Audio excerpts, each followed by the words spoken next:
तुम्ही पाहत आहात MCN न्यूज मराठी। बुलढाणा जिल्ह्याच्या चिखली तालुक्यातील अमडापूर पोलीस स्टेशन हद्दीमध्ये येत असलेल्या ग्राम किन्नी सवडन येथील गणेश महादेव चोपडे या राक्षसी वृत्तीच्या मुलाने आपलेच वडील महादेव त्र्यंबक चोपडे व आई कलावतीबाई महादेव चोपडे यांचा खून केल्याची धक्कादायक व तितकीच खळबळजनक घटना घडली असून जिल्ह्यात अशा घटनेचे प्रमाण वाढत असून क्राईम रेटही वाढल्याने सर्वसामान्य नागरिकांमध्ये भीतीचे वातावरण निर्माण झाले आहे। अमडापूर पोलीस स्टेशन मधील ह्या घटनेने त्यामध्ये आणखीन एक भर घातली आहे।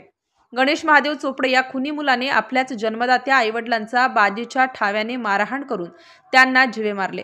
दोघांचे वय 70 ते 75 असल्याचे समजते। दरम्यान या घटनेमुळे परिसरात हळहळ व्यक्त करण्यात येत असून अशा निर्दयी मुलाला कठोर शिक्षा करण्याची मागणी सर्वच स्तरातून करण्यात येत आहे। MCN न्यूज मराठी करिता प्रमोद मिश्रा, बुलढाणा।